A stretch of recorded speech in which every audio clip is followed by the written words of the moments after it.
Hi students, we are making another video for our viewers and the topic we selected now joint product and byproduct costing. So in this topic we are going to learn how to the costing of joint products and specifically we are going to learn how to allocate the joint cost. Students, let us first understand the terminology. What is the meaning of joint product, joint cost, separable cost? Because these terminologies we are going to use in our topic. Like how we define the joint product when two or more separate products are produced by a common manufacturing process from a common input. The output from the process, we call it as joint products. Students, here the best example you can have for the petroleum industry, and we know that crude oil is our input which we are extracting from the ground, and this crude oil we are putting into the refining process. So here friends, we are having common input which is crude oil and common manufacturing process. So as a result of common manufacturing process, after reaching to certain level of processing, this crude oil will split into various products. So these are actually joint products, multiple products. We got it as a result of common input and common manufacturing process. So till the point of separation, students, whatever the cost we jointly incurred for all the products, we call it as joint cost. And after this separation point, whatever the cost we will incur for further processing, that we call as separable cost. So very simple to keep in mind. Till the point of separation, the cost we incurred, that is our joint cost. And after the separation, the cost we incurred, that is our separable cost. Students, the main concern in our topic we have to learn, as this cost we incurred jointly for all the products, we have to learn the allocation of this cost. So here students, we are having four methods. As you will find these, if you are following the GLAIM syllabus for preparing the CMA USA Part 1. So this particular topic you can find in unit number 7.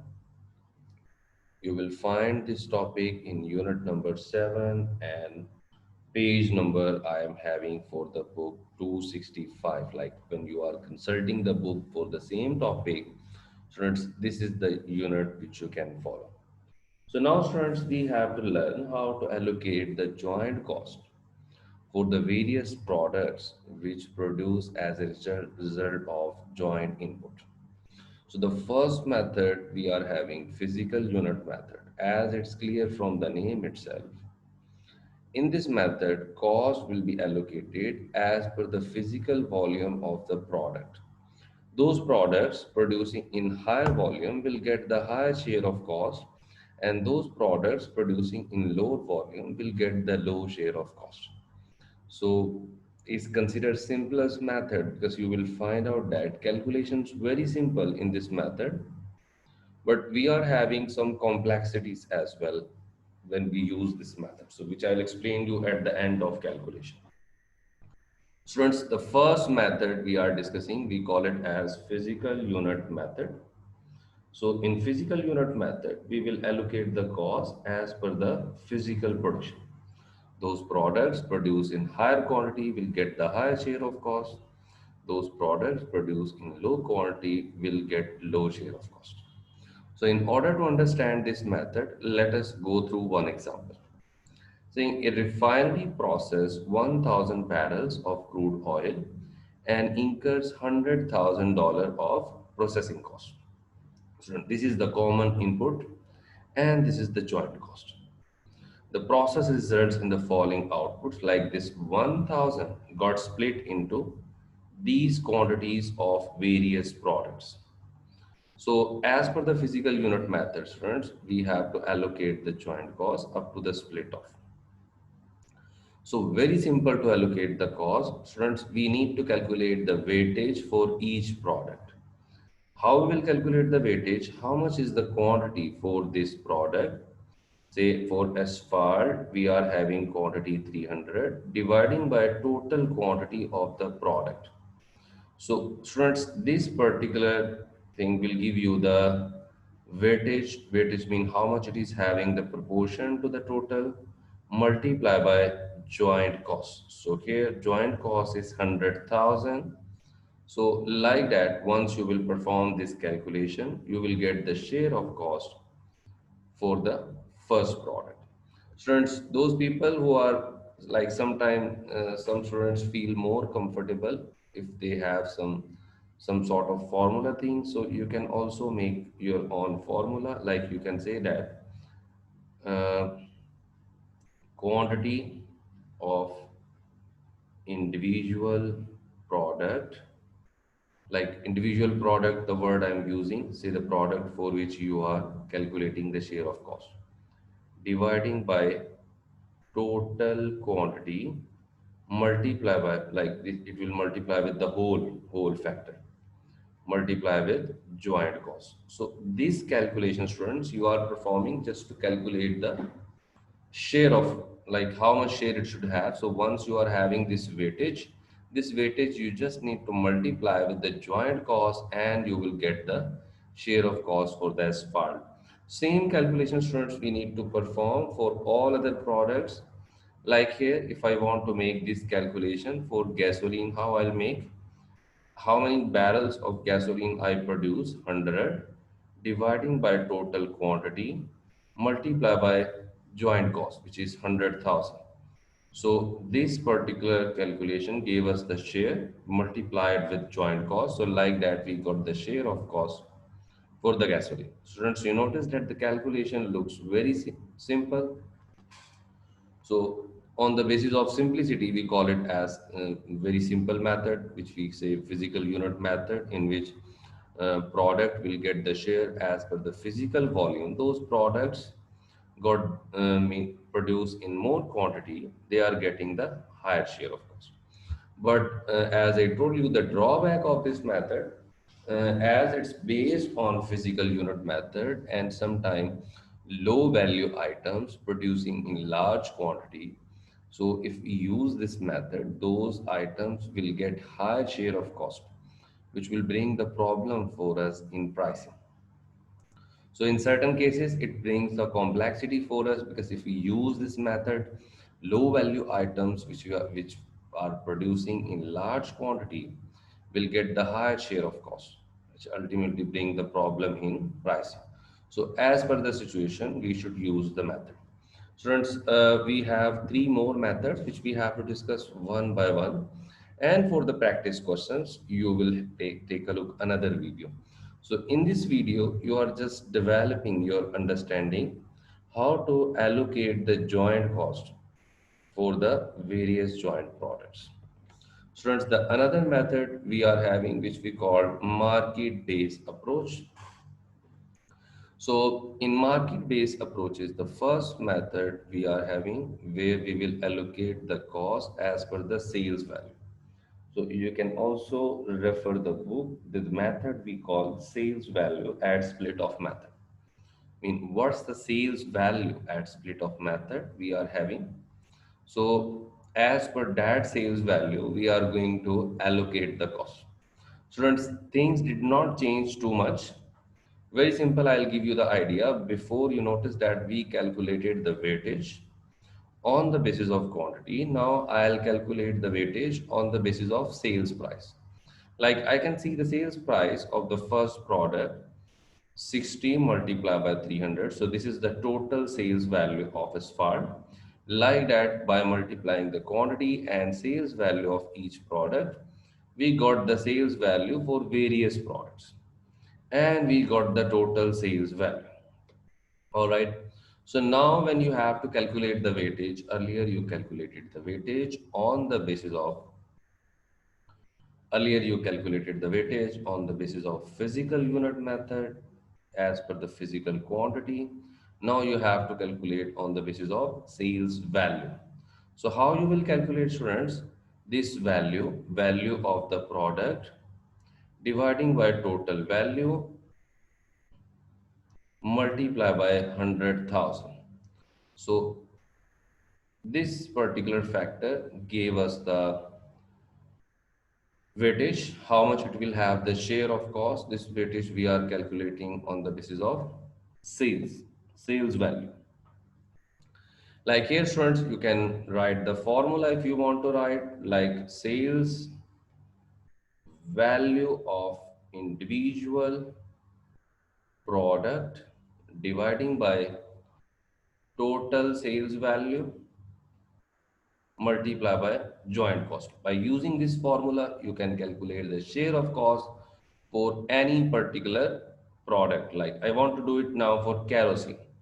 Students, the value of kerosene I am having, I will get from here 8,000 dividing by total value 130,000 multiply by joint cost which is 100,000. So like that I'll get the share of kerosene. Correct? Students, by using these formulas, you can calculate the share of cost for any product, and this one we call it as sales value at split off method. Another method, students, we are having which we call NRV method. That's the third method of this topic for allocating the joint cost. Students, NRV stand for net realizable value. NRV, how we calculate in this case, we have formula for NRV is equal to sales minus separable cost. From the sales value, students, you have to calculate separable cost. Like later you will see one more video for the practice questions of joint product and byproduct cost allocation. So there we will have some questions, and all the questions this NRV will be given, this separable cost will be given, or sometime he will directly give you NRV as well. So you will have to use it as per the situation. Students, in NRV method, what we have to do, we will not go as per sales price. We will have to go as per NRV. So the weightage here we will calculate as per NRV. So first of all, students, by applying the formula which I told you, we have to calculate the NRV. Like you can refer the page 267 of Blame book. Students, here separable cost directly given in the example, and this one we will use to calculate the NRV. Students, what's the formula of NRV? As I told you earlier, from the sales price, you have to calculate separable cost. Like this is my sales price, 21,000. From this one, I'll subtract my separable cost. So like that, I got the NRV for S part. In the same way, students, I'll keep on subtracting the separable cost from sales price for all the products, and I'll have the NRV for all the products. Students, you notice that by applying this formula, sales minus separable cost, here in the first step, we calculated the sales. You know that very simple to calculate the sales, quantity of the product, and here sales price of the product, we are getting sales value. So from this sales value, I am subtracting separable cost in order to get NRV. Students, here NRV we calculated for each product, and now we have to calculate the weightage. Like earlier we calculated the weightage for each product, and now these weightage, students, you will calculate on the basis of NRV. Like at the end of the topic, I'll make the summary because these three methods somehow look similar in terms of calculating the weightage. Like in the first one, we are calculating the weightage on the basis of physical quantity. In the second one, we are calculating on the basis of sales value. And in the third one, students, now we will calculate on the basis of NRV.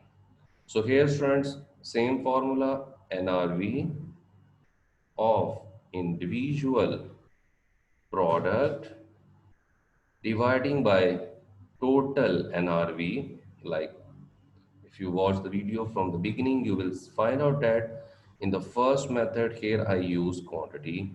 In the second method I use here sales value, and now I'm using NRV to calculate the weightage. This one I'll multiply with joint cost in order to get the share of joint cost. Like how much is the NRV of the first product? You can see 20,000 dividing by total NRV. So here students, I'll put my values in the formula. It's giving me the weightage. This weightage I need to multiply with joint cost. So like that, you notice that I'll get the answer 14,493. Correct? So students, like that by applying this formula, like I'll do it for gasoline as well. NRV of gasoline, how much I am having? 17,000 dividing by total NRV, which is 138,000 multiplied by joint cost. So by calculating this weightage, you just need to multiply it with joint cost. So you will get the share of cost. So like that for the gasoline students, the share of cost we got 12,390. All right, students. So after the end of these topics, I'll just make the summary for three methods so that you will have better understanding. The fourth method we will cover in another video because that's a bit different from all these three methods. But let's try to be clear first in these three methods. The first method we said physical, physical unit method. And the second method, we call it as sales value at split of method. Sales value at split of method.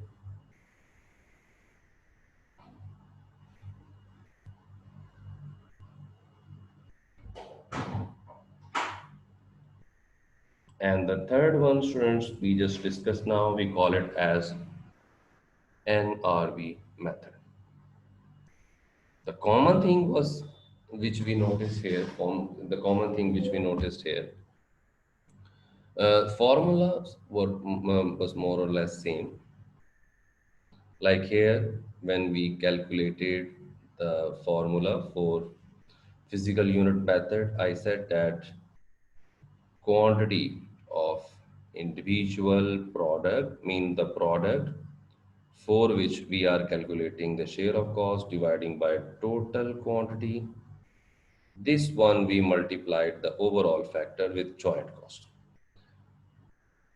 Which changes you observed here? Here you did it as per the sales value. You said that sale value of individual product dividing by total sales value multiplied by joint cost.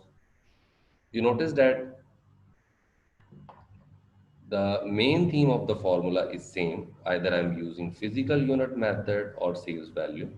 Here I am calculating the weightage as per quantity. Here I am calculating the weightage as per sales value. While in the third method, I'll calculate the weightage as per NRV. NRV of individual product dividing by total NRV multiplied by joint cost. Alright students, so this was the summary of all three methods. I hope that this video will make your concepts more clear about this topic. If you will have any question, you can mention in the comment section. Thank you very much.